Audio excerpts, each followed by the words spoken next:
नमस्कार, good morning, आदाब, सत श्री अकाल। MDM online study YouTube channel से मैं अजय पाल सिंह एक बार फिर से आपका हार्दिक अभिनंदन करता हूं। डियर स्टूडेंट, आज अपने हिंदी साहित्य के अंतर्गत एक कविता है करमवीर, उसका अध्ययन करेंगे जो कि बीए प्रथम वर्ष के अंतर्गत है। और ये जो कविता है जो जोश होता है उसको जगाने वाली है, एक प्रेरणादायक कविता है। इस कविता के जो कवि हैं, जैसा कि आपको सामने दिख रहा है, अयोध्या सिंह उपाध्याय हरिओत जी हैं।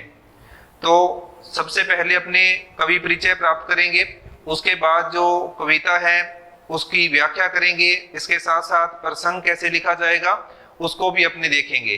तो चलिए अपना जो कार्य है आज का शुरू करते हैं, आज की क्लास शुरू करते हैं। कॉपी और पेन अपने हाथ में रखें, महत्वपूर्ण जो शब्द आएंगे उनको आप नोट करते जाएं और साथ में जो व्याख्या है उसको ध्यानपूर्वक सुने। तो चलिए अपना टॉपिक है, हम पर प्रारंभ करने जा रहे हैं। अपना जो टॉपिक है वो आज का करमवीर कविता है, जो कि बीए प्रथम वर्ष और द्वितीय वर्ष के अंतर्गत भी इसको स्टूडेंट है वो याद कर सकते हैं और तृतीय वर्ष में भी कर सकते हैं। अयोध्या सिंह उपाध्याय हरिओत जी जो एक कवि के रूप में जाने जाते हैं, साहित्यकार हैं, प्रसिद्ध साहित्यकार भी हैं। इन्होंने जो करमवीर कविता लिखी है इसके अंतर्गत ये बताया है, प्रेरणा दी है कि जो नौजवान है, जो युवक हैं, उन्हें करमवीर की तरह अपने कार्य करने चाहिए। तो जो जब व्याख्या आएगी तब वो अपने देखेंगे करमवीर की क्या विशेषताएं होती है, क्या गुण होते हैं। इस कविता के माध्यम से इन्होंने युवाओं में उत्साह भरने का प्रयास किया है। तो सबसे पहले कवि परिचय में देखिए, अयोध्या सिंह उपाध्याय हरिओत, इनको अपने अध्ययन करना है, अयोध्या सिंह उपाध्याय हरिओत जी को।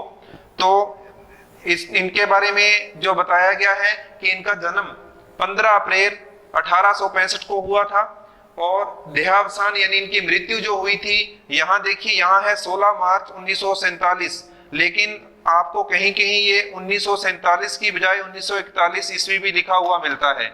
तो स्टूडेंट जो जन्म है या फिर जो इनके देहावसान है उसके बारे में चर्चा नहीं की जाती है जब हम व्याख्या करते हैं, ये केवल सामान्य जानकारी है। हिंदी के एक सुप्रसिद्ध साहित्यकार थे हरिओत जी। इन्हें 2 बार हिंदी साहित्य सम्मेलन के सभापति पद पर भी नियुक्त किया है। कितनी बार? 2 बार। ये 2 बार हिंदी साहित्य सम्मेलन के सभापति पद पर भी रह चुके हैं। और सम्मेलन द्वारा इन्हें विद्या वाचस्पति जो पुरस्कार है, बहुत ही प्रसिद्ध पुरस्कार है, बहुत ही प्रसिद्ध उपाधि है, वो भी दी गई है। इसके बाद देखिए प्रिय प्रवास हरिओत जी का जो सबसे प्रसिद्ध और महत्वपूर्ण ग्रंथ है। तो प्रिय प्रवास जो है वो इनका एक ग्रंथ है और सबसे प्रसिद्ध ग्रंथ माना जाता है, सबसे महत्वपूर्ण ग्रंथ माना जाता है। प्रिय प्रवास जो ग्रंथ है इसके अंदर इन्होंने राधा और श्री कृष्ण जी का जो वर्णन किया है एक अलग रूप में किया है।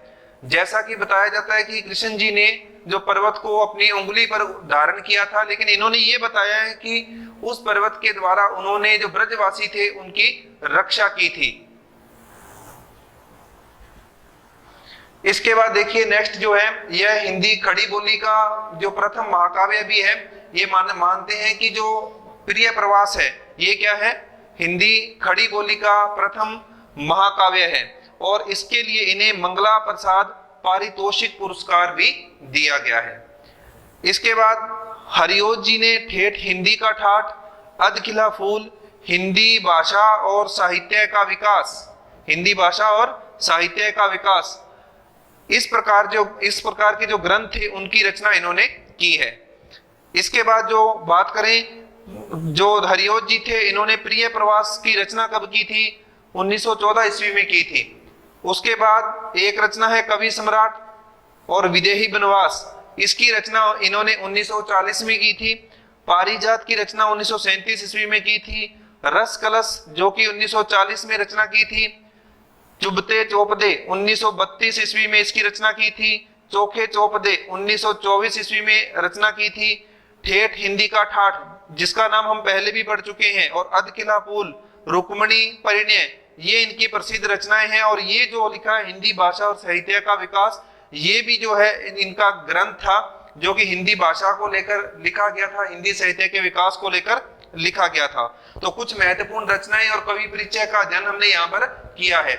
अब जो है अपने आज की जो कविता है अपनी कर्मवीर, उसका अपने अध्ययन करना है। और उस कविता का अध्ययन करने से पहले मैं आपको बताना चाहता हूं कि हमें सबसे पहले जब व्याख्या करनी होती है तो हम प्रसंग लिखते हैं, और प्रसंग लिखने के लिए हमें क्या पता होना चाहिए, हमें ये पता होना चाहिए कि ये जो कविता है या पदबंध है ये कौन सी पाठ्य पुस्तक से लिया गया है। तो जो पाठ्य पुस्तक है उसका नाम मैं यहाँ लिख रहा हूं, आप नोट कर लीजिए। ये है काव्य प्रभा। कौन सी है? काव्य प्रभा। तो हिंदी साहित्य की ये पाठ्य पुस्तक है काव्य प्रभा। उसमें से हम आज कर्मवीर कविता जो है उसका अध्ययन करेंगे।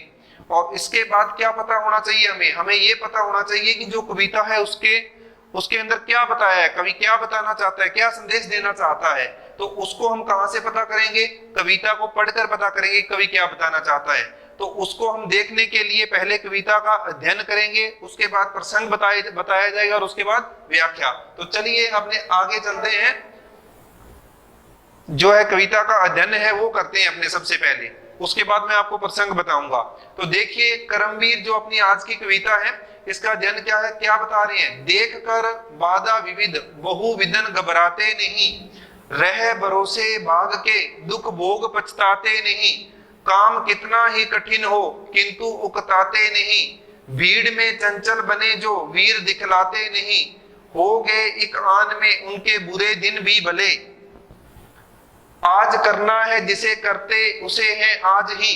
सोचते कहते हैं जो कुछ कर दिखाते हैं वही, मानते जी की है सुनते सदा सबकी कही। जो मदद करते हैं अपने इस जगत में आप ही, भूल कर वे दूसरों का मुंह कभी तकते नहीं। कौन ऐसा काम है वे कर जिसे सकते नहीं, जो कभी अपने समय को यूं बिताते हैं नहीं। काम करने की जगह बातें बनाते हैं नहीं, आजकल करते हुए जो दिन गवाते हैं नहीं। यत्न करने में कभी जी को चुराते हैं नहीं, बात है वह कौन जो होती नहीं उनके किए। वे नमूना आप बन जाते हैं औरों के लिए। और अंतिम जो बंद है जिसका अध्ययन हमें करना है, व्योम को छूते हुए दुर्गम पहाड़ों के शिखर, वे घने जंगल जहां रहता है तम आठों पहर। गरजते जल राशि की, यहां थोड़ा चेंज है, इसको अपने चेंज करना है। क्या आएगा यहां पर, ये जो थोड़ा है मिस्टेक हुई है तो इसको आपने यहां पढ़ना है उठती हुई, उठती हुई। तो गरजते जल राशि की उठती हुई ऊंची लहर, आग की भयदायिनी फैली दिशाओं में लवर। ये कंपा सकती कभी जिसके कलेजे को नहीं, भूल कर भी वह नहीं नाकाम रहता है कहीं। तो ये जो कविता है इसके 4 बंद हमने अध्ययन किए हैं। इन 4 को जब हम अध्ययन करते हैं तो उसके आधार पर जो कवि क्या कहना चाहता है वो मैं आपको बताना चाहूंगा। तो कवि जो कहना चाहता है पहले मौखिक रूप से सुनिए और उसके बाद प्रसंग में हम लिखेंगे।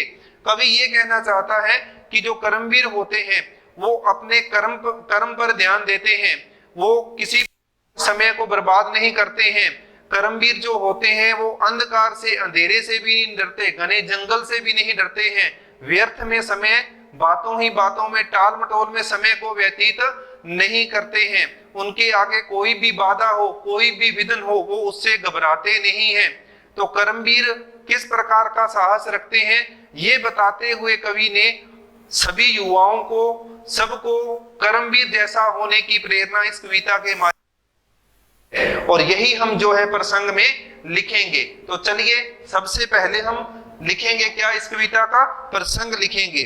और प्रसंग के अंतर्गत सबसे पहले आपको ये लिखना है, तो हेडिंग आपने डाल लेनी है क्या, प्रसंग। तो प्रसंग में आप क्या लिखोगे, प्रसंग में ये लिखना है कि प्रस्तुत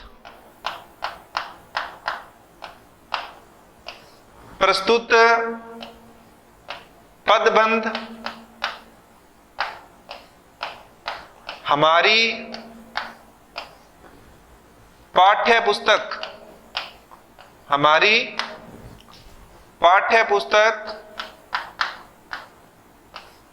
क्या नाम बताया था भाई, काव्य प्रभा।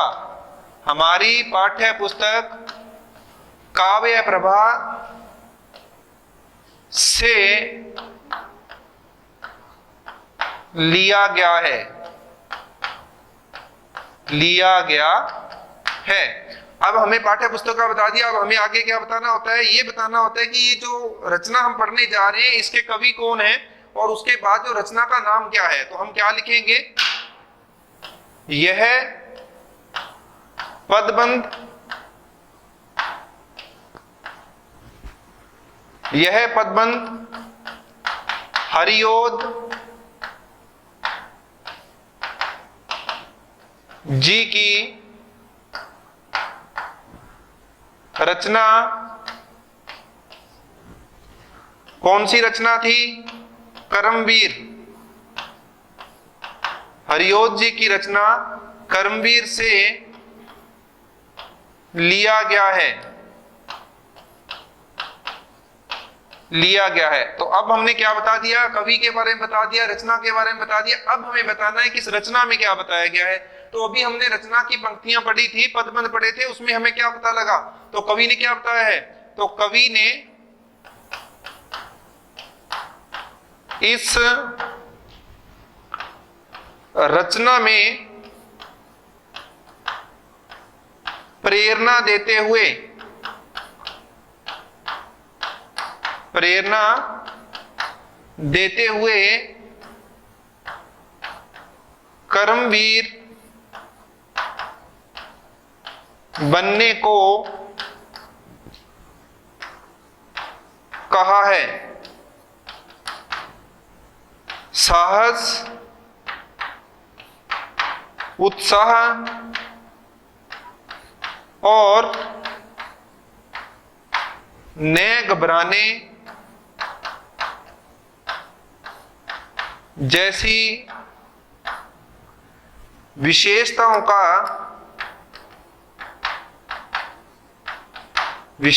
का उल्लेख, उल्लेख का मतलब क्या होता है, वर्णन भी लिख सकते हो, उल्लेख या वर्णन किया है। तो इस प्रकार से हमारे प्रसंग के अंतर्गत हम वो बात बताते हैं जो कि पाठ्य पुस्तक से जुड़ी होती है, कवि से जुड़ी होती है और कविता से जुड़ी हुई होती है। कविता में क्या बताया गया है, ये सबसे महत्वपूर्ण बात होती है, ये हमें बतानी होती है। तो जब भी प्रसंग लिखेंगे तो ये लिखा जाएगा। तो चलिए अब अपने जो अपनी है कविता उसको अपने प्रारंभ करेंगे। सबसे पहला जो पदबंध है उसकी हम यहाँ पर व्याख्या करेंगे और कुछ महत्वपूर्ण जो शब्द आएंगे उनको भी आप क्या करते जाओगे, साथ साथ में नोट करते जाओगे। तो यहाँ पर जो हमारी कविता है उसके पहली जो पंक्तियां हैं उसका हम अध्ययन करेंगे और साथ साथ में अध्ययन करने के साथ साथ जो कठिन शब्द होंगे उनका अर्थ भी लिखेंगे और व्याख्या को भी समझेंगे। तो हमारी कविता क्या है, करमवीर। तो कवि क्या कह रहा है सुनिए, देखकर बाधा विविध बहुविधन घबराते नहीं। कवि ये कह रहा है कि जो करमवीर होते हैं, कौन, जो करमवीर होते हैं वो देखकर बाधा विविध, विविध क्या होता है, अनेक प्रकार की, अनेक प्रकार की।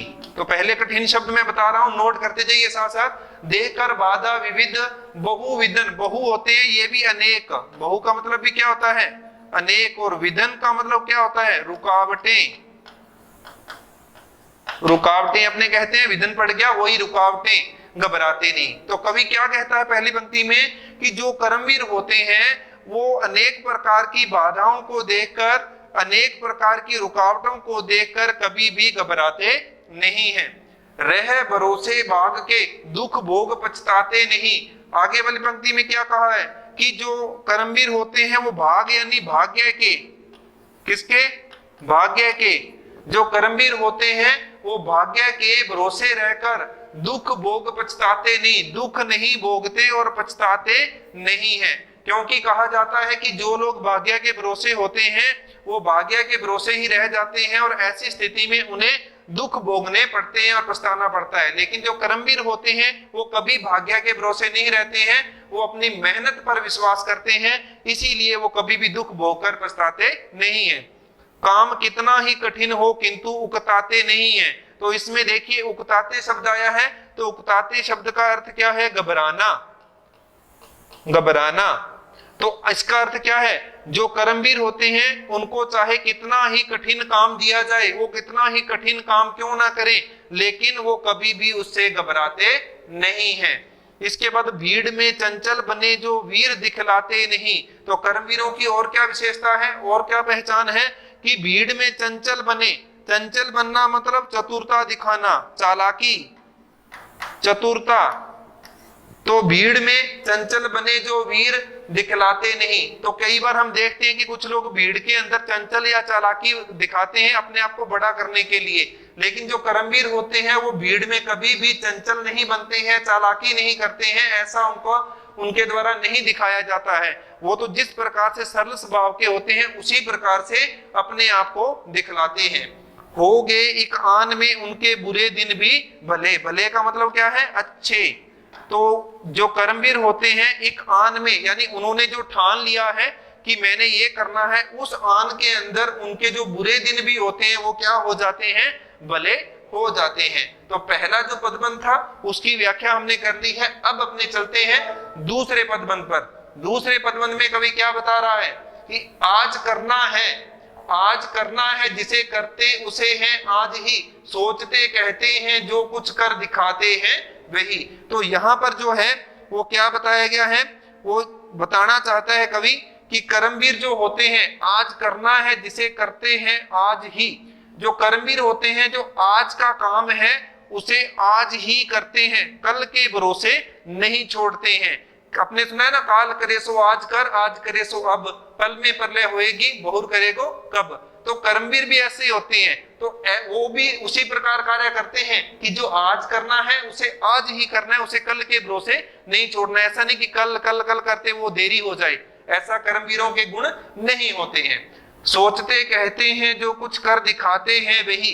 जो कर्मवीर होते हैं जो वो सोचते हैं, जो वो कहते हैं, उसी प्रकार से उसे करके भी दिखाते हैं। तो यानी उनकी कथनी में और कहनी में कोई अंतर नहीं होता है। ये कर्मवीरों की पहचान है। कथनी और करनी में अंतर होना आपने सुना होगा कि कहना कुछ और करना कुछ और, लेकिन कर्मवीर जो होते हैं उनमें ऐसे जो बुरे गुण है वो नहीं पाए जाते हैं, ऐसे अवगुण उनमें नहीं देख सकते हम, क्योंकि वो जो सोचते हैं वही वो कहते हैं और वही वो करके भी दिखाते हैं। मानते जी की है, सुनते हैं सदा सबकी कही। तो देखिए सबकी सुनना ये अच्छी बात है, सबकी सुनना, लेकिन सब जो राय देते हैं वो सब राय सही है या गलत है उस पर विचार करने के बाद किसकी मानते हैं कर्मवीर? जी की। जी की मतलब अपने मन की ही मानते हैं। किसकी? अपने मन की ही मानते हैं। मानते जी की है, सुनते हैं सदा सबकी कही। तो वो सबका आदर भी करते हैं, सबकी सुनते भी हैं और उसी पर विचार करते हुए अपने मन की जो है वो ही मानते हैं। जो मदद करते हैं अपनी इस जगत में आप ही। तो देखिए यहाँ पर बहुत अच्छी लाइन है, कवि ने बताई कि कर्मवीर जो होते हैं वो मदद करते हैं अपनी इस जगत में आप ही। वो इस संसार में अपनी मदद, अपनी सहायता स्वयं ही करते हैं, अपने आप ही करते हैं, दूसरे के भरोसे नहीं रहते हैं। भूल कर वे दूसरों का मुंह कभी तकते नहीं। तकते का मतलब क्या होता है? देखना। तकते का मतलब है देखना। तो क्या बताना चाहते हैं कवि? कवि ये बताना चाहते हैं भूल कर वे दूसरों का मुंह कभी तकते नहीं। वो बताते हैं कि भूल कर भी, भूलवश भी वे दूसरों के मुंह की ओर नहीं देखते हैं। किसके लिए? कि कोई दूसरा आकर हमारी मदद करेगा। कर्मवीर ऐसा नहीं करते हैं, बल्कि वो स्वयं ही अपनी मदद करना जानते हैं। कौन ऐसा काम है वे कर जिसे सकते नहीं। इसीलिए कर्मवीरों के सामने कोई भी ऐसा काम नहीं है। कौन ऐसा काम मतलब कोई भी ऐसा काम नहीं है वे कर जिसे सकते नहीं, जिसे वे पूरा नहीं कर सकते। कहने का मतलब कर्मवीर सब प्रकार के काम है जो उसे पूरा कर सकते हैं। तो चलिए नेक्स्ट जो पदबंध है वो हमें क्या बता रहा है उसका अध्ययन हम करने जा रहे हैं। तो आगे जो है नेक्स्ट जो पदबंध है वो हमें क्या बता रहा है, देखिए उसमें क्या बताया है कवि ने। जो कभी अपने समय को यूं बिताते हैं नहीं। कवि आगे बताते हैं कि कर्मवीरों की और क्या पहचान है, और क्या गुण है, और क्या विशेषताएं हैं। जो कभी अपने समय को यूं बिताते नहीं। यूं को हम ये कह सकते हैं खाली या बेकार, खाली या बेकार। तो यहां कवि ये कहना चाहता है जो कर्मवीर होते हैं वो अपने समय को खाली या बेकार नहीं बिताते हैं, बल्कि समय का क्या करते हैं? सदुपयोग करते हैं। समय का क्या करते हैं? सदुपयोग करते हैं, उसका पालन करते हैं। काम करने की जगह बातें बनाते हैं नहीं। तो जो कर्मवीर होते हैं वो काम करने की जगह बातें बनाना, सुना होगा आपने, बातें बनाना।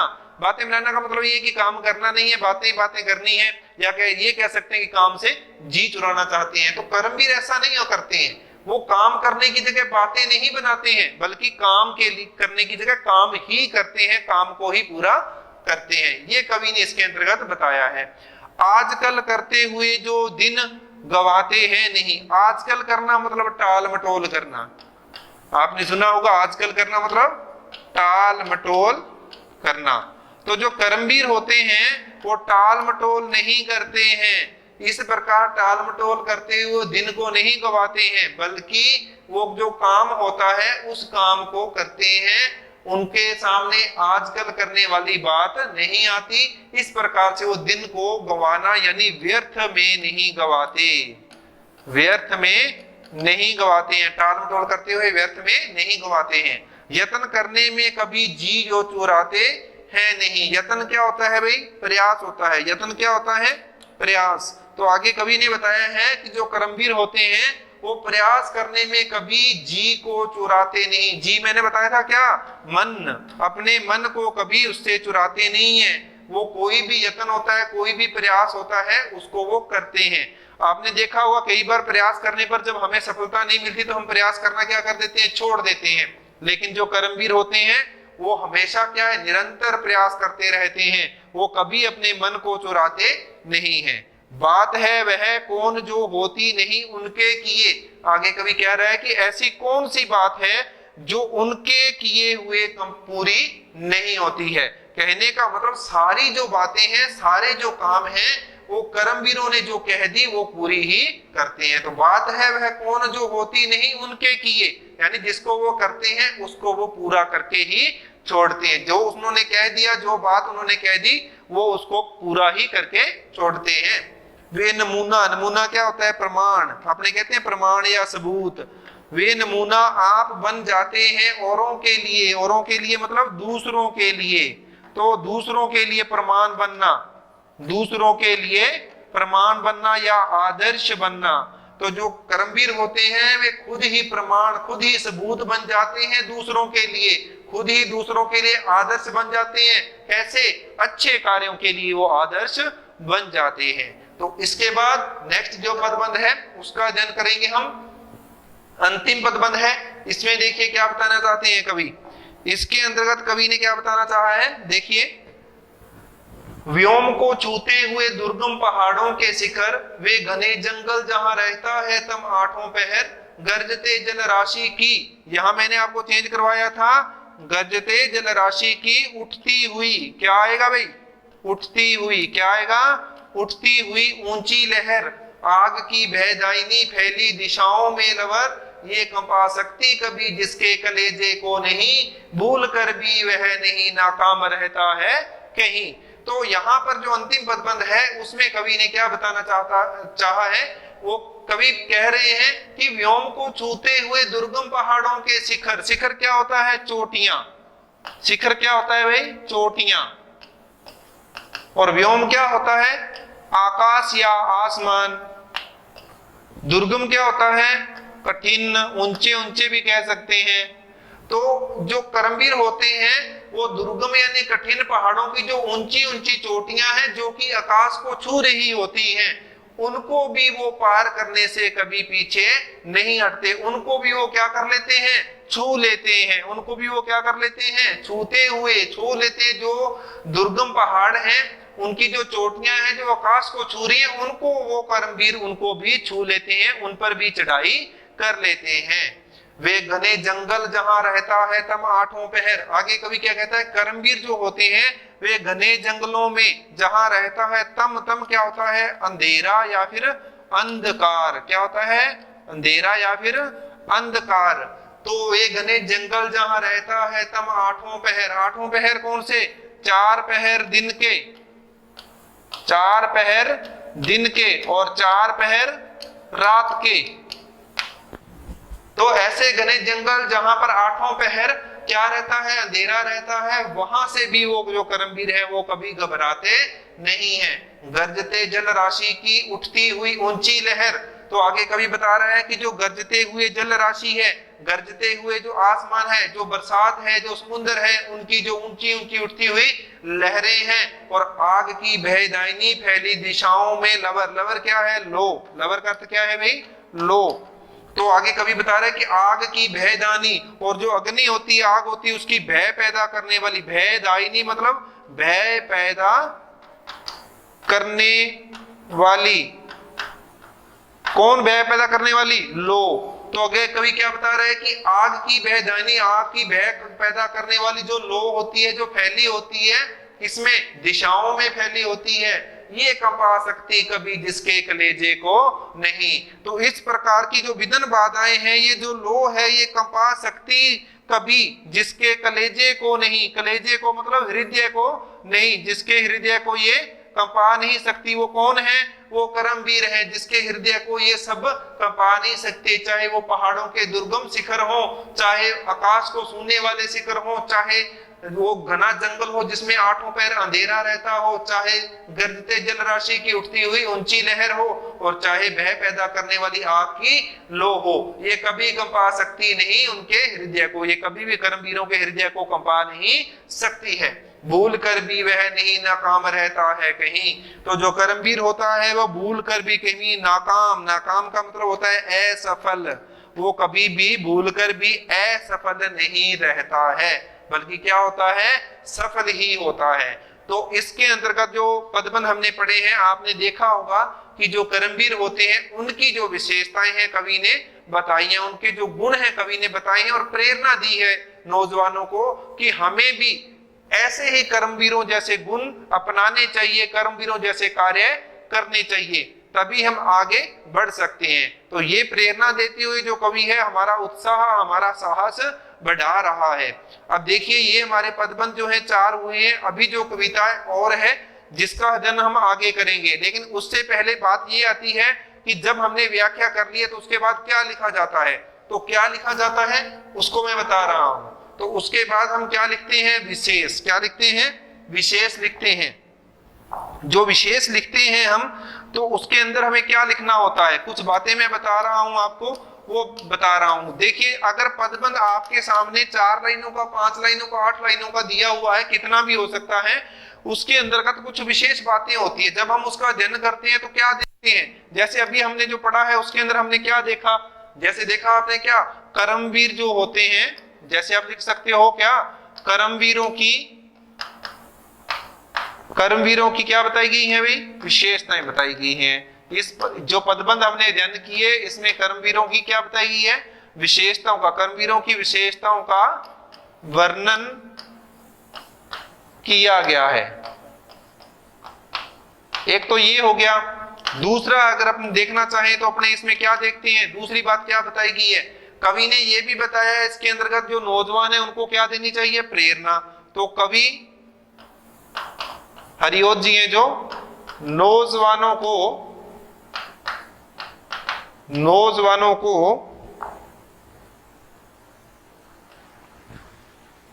तो यहां नोट कीजिए, कवि जो है वो क्या कहे? नौजवानों को कर्मवीर बनने